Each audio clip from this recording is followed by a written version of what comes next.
The morning light hit the 34th floor like an accusation.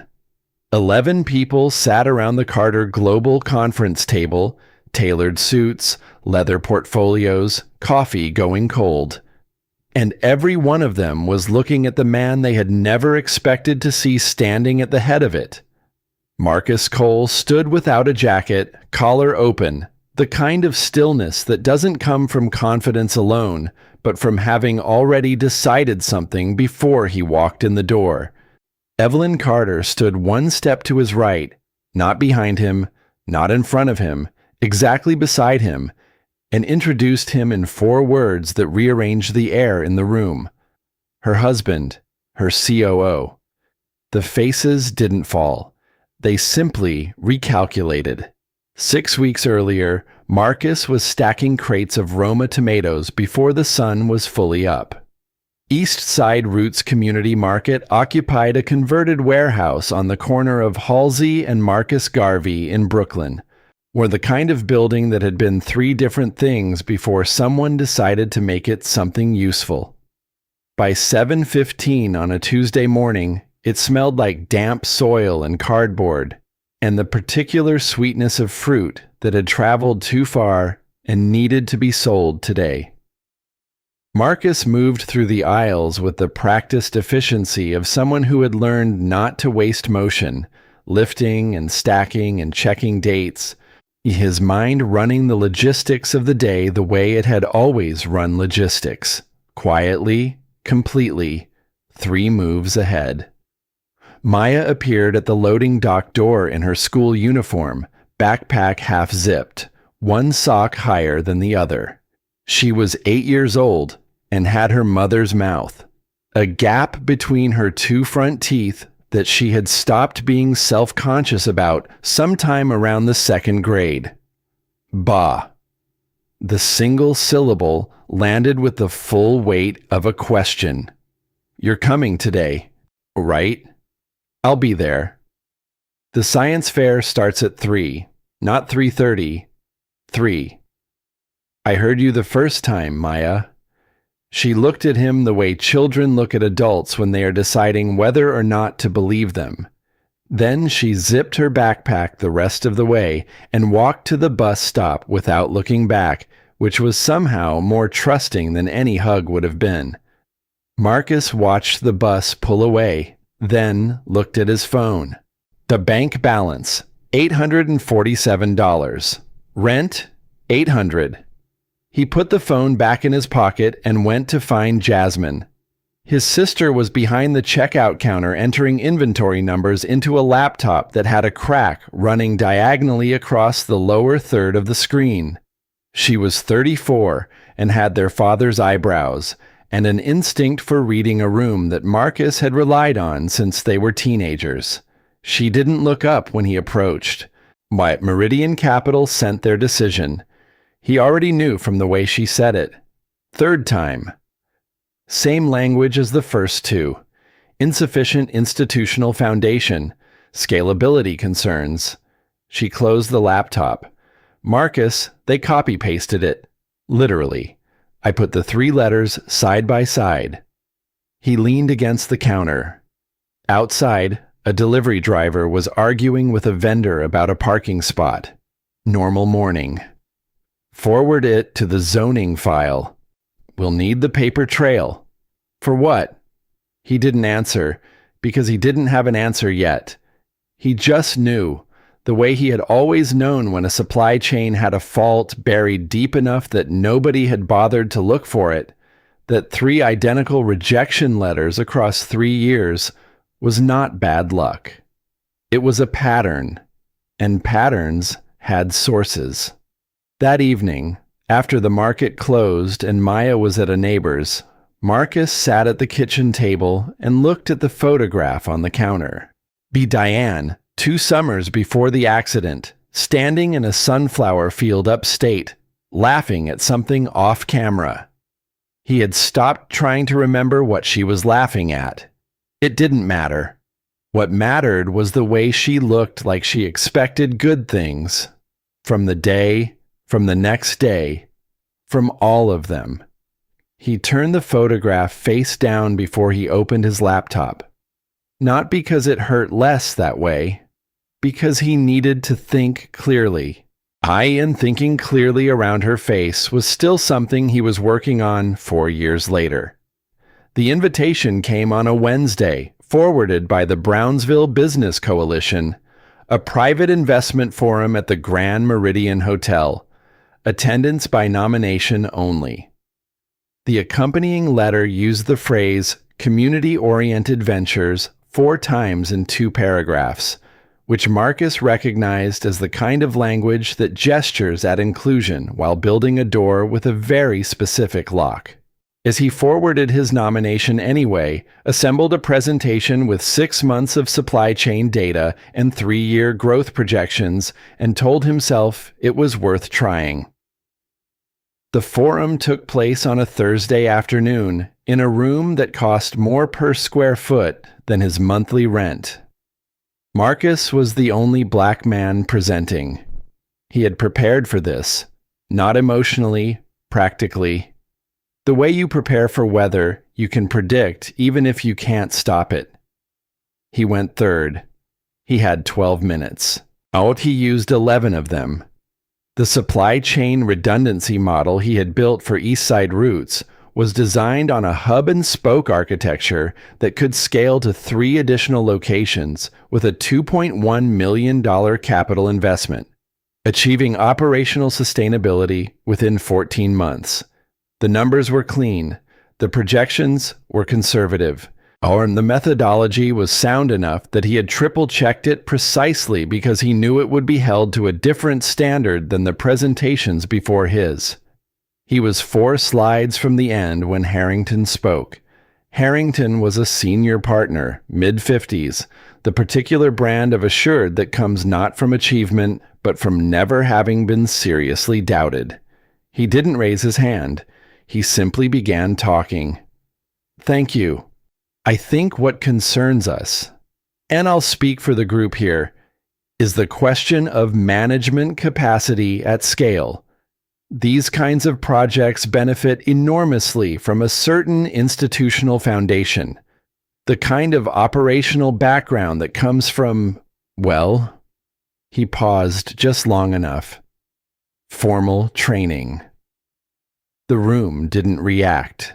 That was the thing about coded language. It was designed specifically so the room didn't have to react. Everyone could pretend they hadn't heard what had been said, including the person who said it. Marcus closed his laptop. He did it slowly, the way he did everything when he needed to stay level. I understand. 2 words that meant exactly nothing, and therefore couldn't be argued with. He gathered his materials with the same deliberate pace, thanked the group for their time, and walked out through the glass doors into the corridor without his pulse rising above 70. In the elevator, he stood alone for 11 floors. And then the doors opened on 12 and a woman stepped in, ivory coat, dark hair pulled back, a name card already in her hand, as if she had decided before the doors fully parted. She looked straight ahead when she spoke. The hub and spoke model, the redundancy architecture.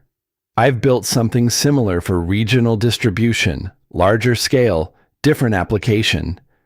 A beat. It works. Marcus looked at the card. Evelyn Carter, Carter Global Logistics. I have a 3 o'clock. I know. I was in the room. She still hadn't looked at him. Tomorrow, 4 o'clock. There's a cafe on Fulton. The elevator reached the lobby. She walked off without waiting for his answer, which he recognized as the kind of confidence that doesn't need confirmation because it's already thinking about the next problem. He looked at the card for a long moment, then put it in his pocket.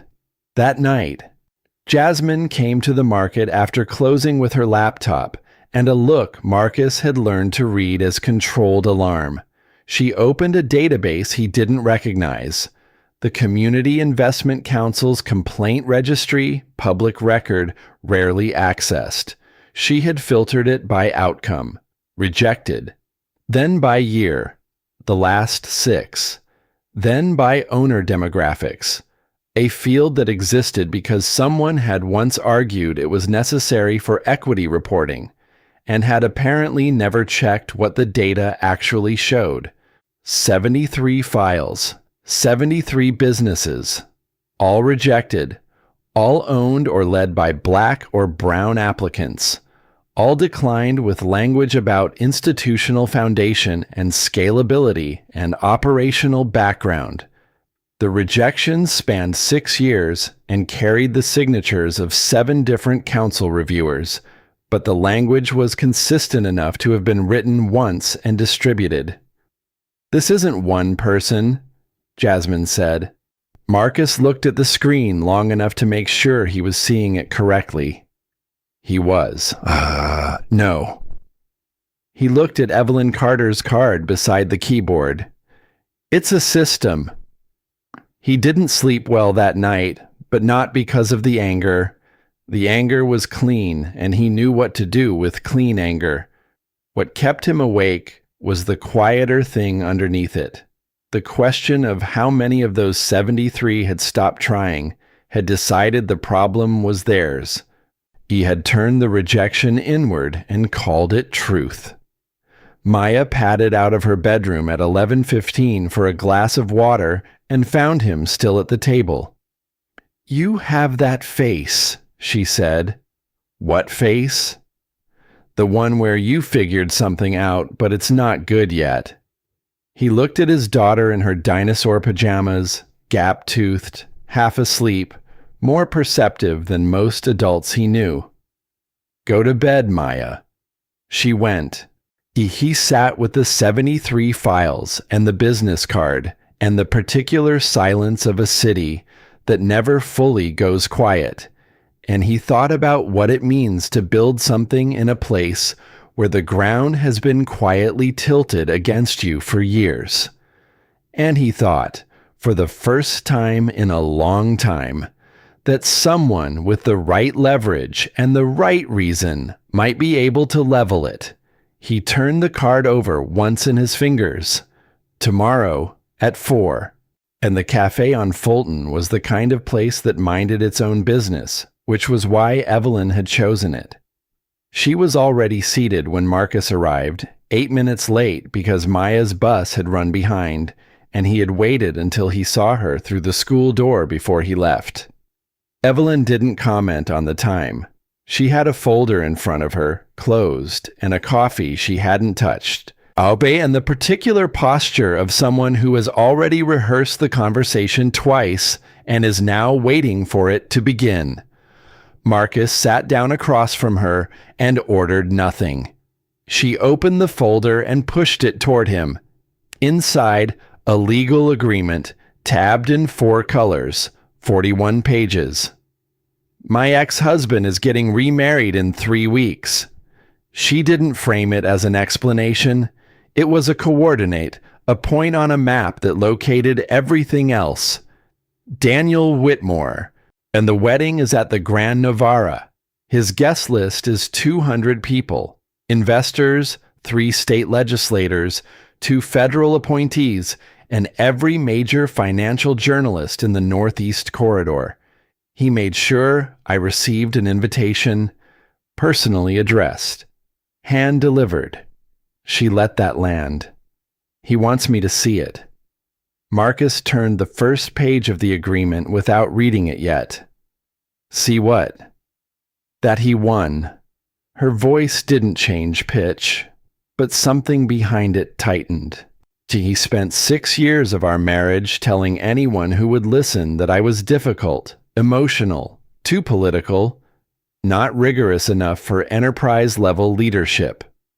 I built Carter Global from a $200,000 line of credit into a $2.3 billion operation, and he still got more credibility in a room than I did because he knew how to wear a suit and wait for me to make a mistake. She straightened the edge of the folder unnecessarily. I stopped making mistakes. He didn't stop talking. Marcus looked up from the pages. So you want a husband? I want a specific husband. For a specific reason. For 18 months, legally documented, fully contractual, with a dissolution clause that protects both of us and requires nothing except public presence and reasonable cooperation. She slid a second document from beneath the first. In exchange, Carter Global funds 3 new East Side Roots locations.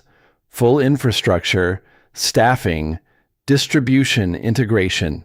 No equity stake, no rebranding, no board seat.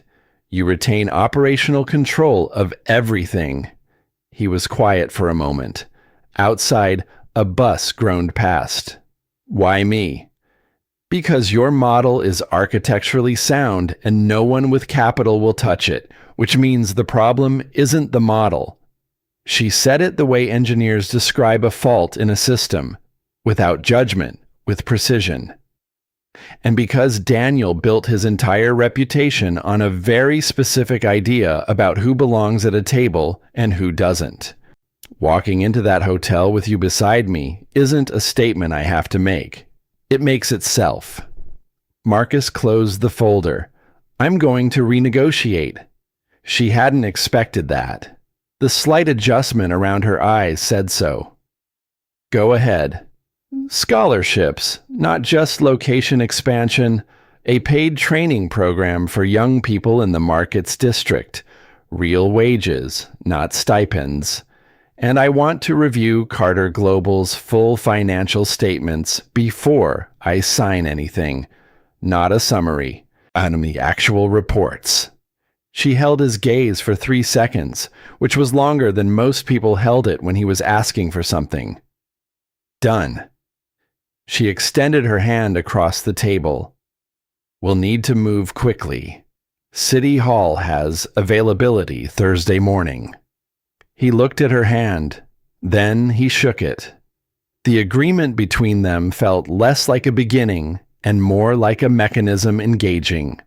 2 separate moving parts that had just found a shared track.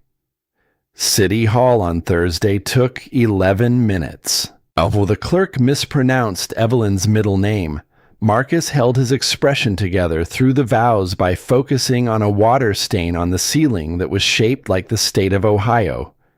When it was done, they stood outside on the steps in the thin October light, both of them looking at the rings on their hands with the same expression, which was the expression of people who have made a very rational decision and are now waiting to feel rational about it. Jasmine called before they reached the sidewalk. Marcus held the phone away from his ear through most of it, which was the only way to have the conversation at a survivable volume. By the time the gala arrived 2 days later, the internet had already taken a preliminary position. A photographer outside City Hall had caught them leaving. Nothing dramatic, just 2 people walking. But the combination of Evelyn Carter's name and the word husband in the same search result had generated enough momentum that 3 media accounts had already posted the image with varying degrees of speculation. Marcus read the comments in the car on the way to the gala and then put his phone in his jacket pocket and left it there. The gala was for a children's literacy foundation, which meant the cause was genuine and the room was full of people who wanted credit for caring about it. Marcus straightened his tie for what Evelyn informed him was the 7th time. Stop, she said without looking at him. You adjust it again and it looks like nerves. It is nerves. I know. Don't show them that. She looked at him then, directly, and her voice dropped the boardroom edge for just a moment. You belong in every room you decide to walk into, not because of me, because of what you've built. Remember that. He didn't answer, but something in his chest resettled, and they walked in together. The room was everything the investment forum had been, but louder and more honest about what it was. Money dressed up as generosity, which Marcus had always found easier to navigate than money dressed up as merit. Daniel Whitmore saw them from across the room within 90 seconds. Marcus tracked the exact moment because Daniel's champagne glass stopped moving. Which is a thing people don't notice they do when their brain needs a moment to process something it wasn't ready for. They crossed the room at Evelyn's pace, which was unhurried and exact. When they reached Daniel, Evelyn's voice was the temperature of a contract clause. "Congratulations on the upcoming wedding." She didn't pause. "This is my husband, Marcus Cole."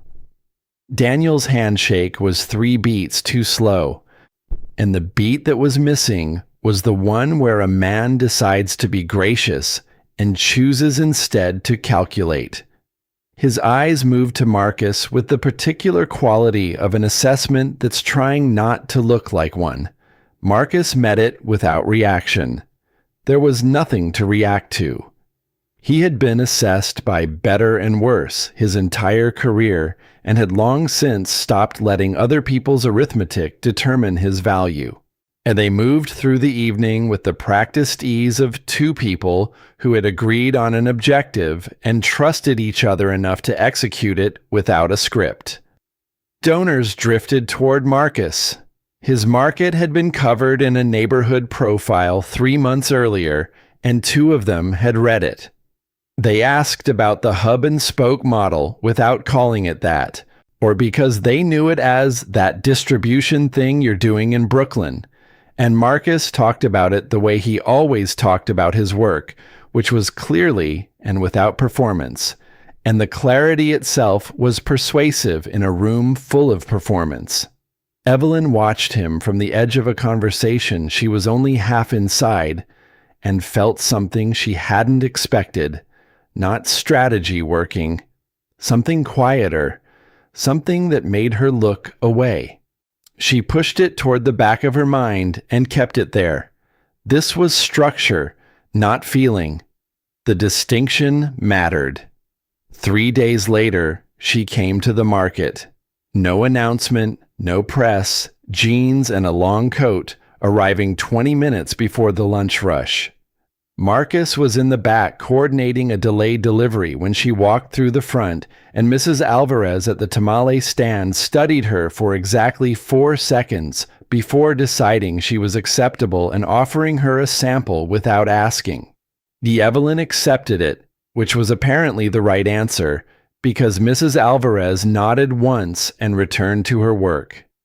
When Marcus found her, she was standing in front of the supply tracking board he had built on the east wall.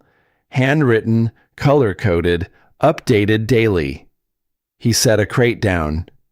"It's analog because the Wi-Fi cuts out twice a week. It's analog because you can see the whole system at once." She studied it. "That's not a workaround. That's a design decision." A teenage employee appeared at Marcus's shoulder. The delivery truck had rerouted without notice, ETA unknown, and there were vendors waiting. Before Marcus could reach for his phone, Evelyn was already making the call. She had the distribution company's regional director on the line in 40 seconds, which is what happens when the name Carter Global appears on an incoming call. And she had a confirmed reroute and a new ETA of 23 minutes without raising her voice once.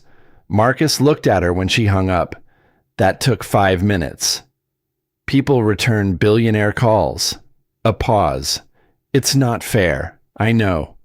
"No, it's not." He said it without accusation, which somehow made it land heavier than accusation would have. She held the weight of it without deflecting. They were standing closer than necessary, which neither of them acknowledged. And then Jasmine walked through the aisle, looked at them both, announced she was giving the aisle emotional privacy, and kept walking.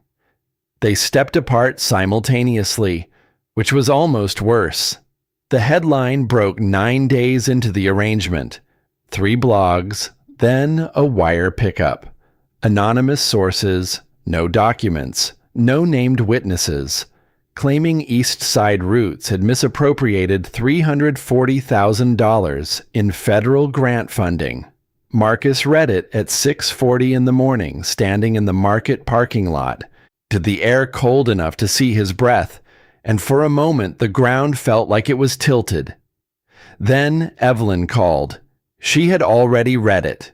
Her legal team was already working. But first, he needed to get to the market and talk to the community before they read it from someone else. He did. Mrs. Alvarez was at the gate with 6 neighbors. He stood in front of them and told the truth in the plainest terms available. Someone who didn't want this place to exist had tried the only tool they had left, which was a lie, and he would have the full financial records publicly available within 48 hours, every line item, every grant disbursement, every vendor payment. If anyone wanted to come review the books in person, he would sit with them himself. 3 people nodded, then more. Then Mrs. Alvarez said something in Spanish that Marcus understood only partially, but that Jasmine later translated as roughly, "I've known this man since he was carrying boxes. Nobody in this neighborhood has better receipts." That evening, Evelyn spread documents across her dining table that had nothing to do with the grant allegation, Carter Global's partnership history with Meridian Capital, board membership overlaps. Harrington's name appeared in 4 different investment council rosters across 3 states, each one with the same pattern in its rejection data over the same 6-year window. And the number Marcus had found in the public registry, 73, was the count from one council alone. Across all 4, the total was closer to 200. Evelyn looked at the table like she was seeing a blueprint for something she had been standing inside without realizing. "I've had Meridian as a distribution partner since 2018. I used their infrastructure. I sat in rooms with Harrington." She stopped. "I didn't know, or I didn't look hard enough to find out. Those might be the same thing." Marcus was quiet for a moment. Knowing when not to fill silence was a skill his work had required of him. Products either moved or they didn't, and neither outcome benefited from narration. "You know now," he said finally. "What do we do with it?" She met his eyes across the table. "We document everything. We file a formal complaint with the Federal Investment Oversight Commission, not just for your application, but as a pattern claim, on behalf of all documented cases we can verify. My lawyers, your witnesses, all of it." She paused. "It'll take time, and Daniel will try something before we get there." He did the next morning. Marcus went live from the market's social page, holding a binder of financial records, his voice steady over the ambient sounds of the market opening around him. "Anyone who wants to come review our books is welcome. We have nothing to hide from the people we serve."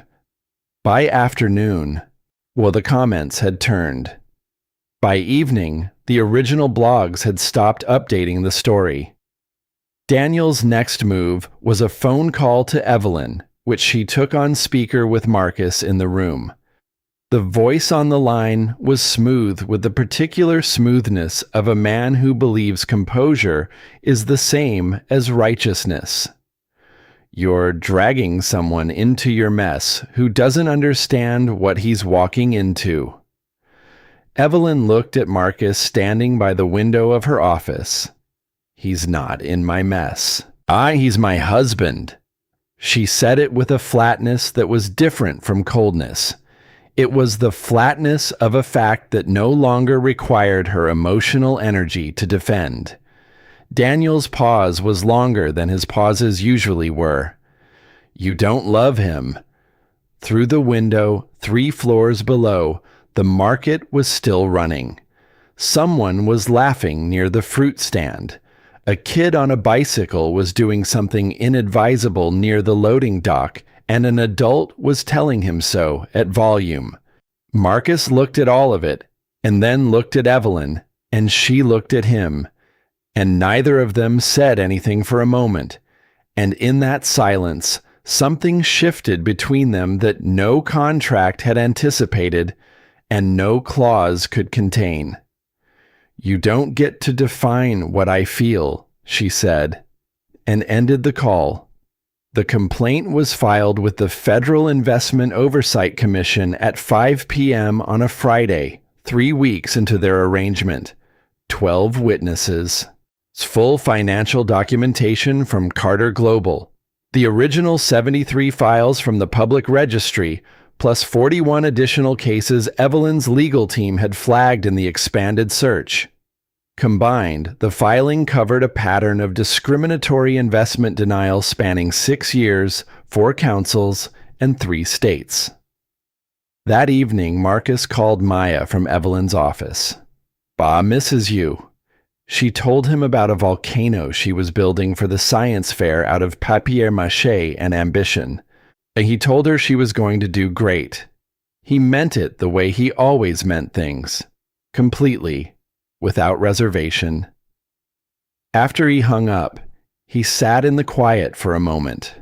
Then he looked at Evelyn across the room, both of them carrying the particular exhaustion of people who have done something that cannot be undone and are not sorry about it. "Tomorrow," he said. "Tomorrow," she confirmed, and neither of them meant sleep. And the Grand Novara's lobby was marble and chandelier and the specific silence of money that has never had to explain itself.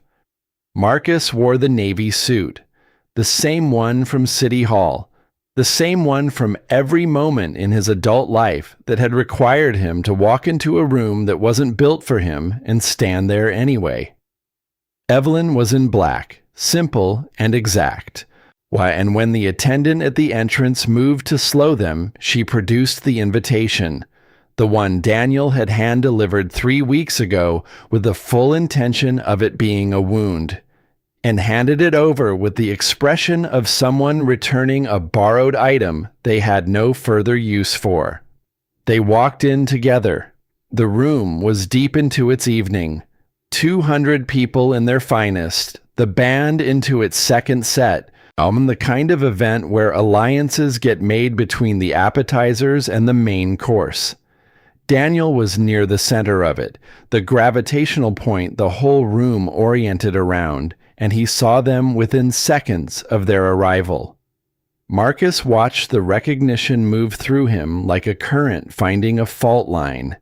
Lillian, beside him, followed his gaze, and her smile became a question she didn't know how to ask. Evelyn didn't hurry.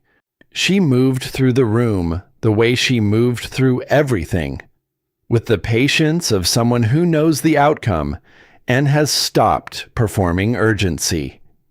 When they reached Daniel, the air between the 4 of them was the specific temperature of things that are about to be said that cannot be unsaid. "Evelyn."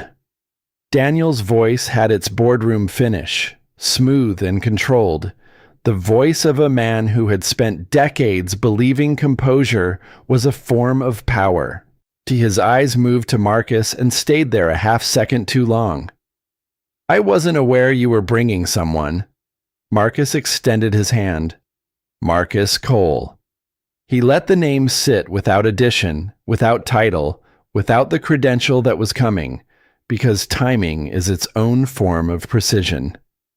Daniel shook it with the fractional delay of a man doing arithmetic he doesn't like. "I want to talk about Meridian Capital." Marcus said it at the volume of a normal conversation, which meant the 4 people nearest to them could hear it clearly. "And about the Federal Investment Oversight Commission filing that was submitted on Friday at 5 o'clock, covering a 6-year pattern across 4 investment councils and 3 states." Daniel's composure held its shape, but lost its warmth, the way a face looks when the muscles are working harder than usual. "This isn't the place." "You chose the place." The words came out level, with no heat underneath them. And that absence of heat was what made them precise. You sent the invitation. You picked the room and the guest list and the timing. I'm just using the room you provided. A photographer drifted nearby, then thought better of it and drifted away. One of the state legislators Marcus had clocked near the bar was now not at the bar. I ran regional supply chain operations for Allied Distribution for 8 years, Marcus continued, his voice carrying exactly as far as it needed to, and no further. Before I left to take care of my daughter after her mother died, I managed a distribution network covering 11 eastern states.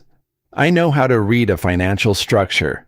I know how to identify a coordinated pattern in rejection data. And I know the difference between institutional risk assessment and a system that has been deliberately designed to keep capital away from specific communities. He opened the slim folder he had carried in his jacket as he set it on the surface of a side table between them. The filing documents 187 cases. 41 of them were identified in the last 3 weeks with the help of Carter Global's legal team. Every case includes the name of the reviewing council member who signed the rejection. Harrington's name was on 42 of them. Daniel looked at the folder. He did not pick it up. Something moved behind his eyes that was harder to name than anger. It was the expression of a man watching a structure he believed was invisible become suddenly, permanently visible to everyone in the room. Evelyn had not spoken. She stood beside Marcus with the stillness of someone who has already won and knows that speaking now would be for her own satisfaction rather than the result. She had learned, somewhere in the 3 weeks of this arrangement becoming something neither of them had contracted for, that the most powerful thing she owned was the ability to let the truth do the work without her hand on it. Daniel looked at her finally. You did this here because you want a scene. I did this here, she answered, her voice quiet and final as a closing argument, because you spent 6 years making sure every room like this one heard your version of who I am. I wanted them to hear something true for once. The evening moved on around them, as evenings do. People circulated. The band continued. But the room had shifted in the way rooms shift when something real has happened inside them, and the people who had been nearby for those 4 minutes carried it with them through the rest of the night, which is how 24 conversations in 200 different directions all ended up containing the same information before midnight. Harrington left the gala at 9:17 without saying goodbye to his host. By morning, the filing was in 3 newspapers. Not because anyone had leaked it, the filing was public record, but because 4 of Daniel's 200 guests had press credentials and working phones. By noon, the Investment Oversight Commission had issued a statement confirming receipt and announcing a preliminary review. By the following Tuesday, E. Harrington had resigned from all 4 council positions in a statement that used the phrase to spend more time with family, without apparent awareness of how thoroughly that phrase had been retired. Daniel Whitmore released a 2-sentence statement pledging full cooperation with the review process. The wedding photographs circulated briefly on social media, as planned, and were overtaken within 36 hours by coverage of the investigation. His name became attached to the inquiry in the way names attach to things, not through guilt established in a courtroom, but through proximity and documentation and the particular permanence of public record. 3 months later, the Federal Investment Oversight Commission's preliminary findings covered 187 businesses across 4 states. The formal review process opened a reapplication pathway for all documented cases. 112 of those businesses were still operating. 71 submitted new applications within the first 60 days. East Side Roots broke ground on its second location in November. The third location was permitted in January. The paid training program Marcus had negotiated into the original agreement produced its first cohort of 14 participants. Each of them paid a living wage for skills that the market would use and the community would keep. Victoria Hale came to the second location groundbreaking because Evelyn asked her to, and because she had seen, over the 3 months since the gala, that the man her daughter had married in what Victoria had called a reckless act of emotional self-destruction had not once, in any interaction she had observed or been part of, tried to make Evelyn smaller. It was a narrow bar, and Victoria was aware that her awareness of how narrow it was said something about the rooms she had spent her life in. She stood at the groundbreaking beside Marcus and asked him 3 specific questions about the distribution model and listened to the answers without performing interest. Marcus answered them completely because the questions were good. Afterward, she found Evelyn near the refreshment table. "He's serious," she said, which from Victoria was not a compliment exactly, but was the precondition for one. And the conversation Marcus and Evelyn had been not having for 3 months happened on a Tuesday evening in April, after the market closed, sitting on overturned crates in the back corridor with the lights half dimmed and the city going about its business outside. There was no architecture to it, no strategy, no folder tabbed in 4 colors. Maya had said something at dinner the previous week. "When's Evelyn coming back?" and hung the question in the air between them like a marker flag. "But the contract dissolves in 9 months, Marcus said. He wasn't looking at the contract. He hadn't looked at it in weeks. "I know." Evelyn turned her ring once on her finger, a gesture she had developed sometime around month 2 without noticing. "I've been trying to find a reason that makes structural sense to extend it." "Did you find one?" She looked at him with the directness she had used in the elevator at the Grand Meridian 7 months ago, and except that what was behind it now was nothing like what had been behind it then. Then it had been calculation. Now it was something that had no clause for it, no tab, no dissolution timeline. "I stopped looking for the structural reason," she said, "about 6 weeks ago." He was quiet for a moment. Outside, the city kept moving, indifferent and continuous. "Maya calls you Evelyn Mom." "I know." She decided that on her own. "I know that too." A pause. I didn't correct her." He nodded once. Then he reached across the space between the crates and took her hand, not with the firm, contractual grip of the cafe on Fulton 7 months ago, but the way you hold something you are not planning to put down. No clause, no calendar, no exit. She laced her fingers through his, and they sat in the half-light while the market settled around them. Dan, what they had built, the program and the people and the 200 families with resubmitted applications and Maya's science fair ribbon taped to the supply room door, held them the way things hold you when you've built them with your whole self and not just your strategy. Dignity, it turns out, is not a destination. It's the material you use.